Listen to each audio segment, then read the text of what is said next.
Non mais sérieusement, ça arrive souvent que des gens se blessent en yoga?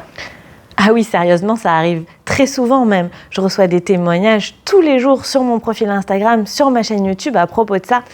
Il y a des moments critiques où tu risques de te blesser en yoga. Le premier, c'est quand tu commences à te mettre à faire du yoga très régulièrement, à passer de 1 cours par semaine à plusieurs cours par semaine. Parce que les erreurs de placement que ton corps peut tolérer si tu fais du yoga de temps en temps, il ne va plus les tolérer si tu te mets à faire du yoga très régulièrement. Le deuxième moment à risque, c'est quand tu commences à faire du yoga chez toi avec une application.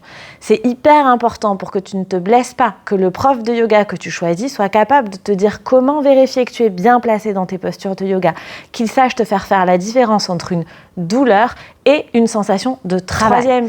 Le troisième moment où tu risques de te blesser en yoga, c'est quand tu commences à t'attaquer à des postures plus challengeantes. Parce que si tu n'es pas bien guidé pour aller vers des postures plus difficiles, comme elles sont plus difficiles, le risque de blessure devient grand.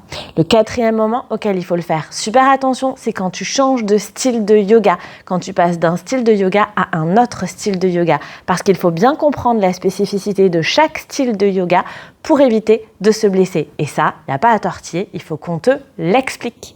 Si tu ne veux pas te blesser en yoga, que tu es dans une de ces 4 phases, tu es au bon endroit. Bienvenue sur mon profil et viens me parler en message privé ou en commentaire de cette vidéo pour me dire où tu en es et je t'aiderai à éviter de te blesser en yoga parce que c'est ma spécificité, c'est le travail que je fais tous les jours. Très belle découverte et à très vite!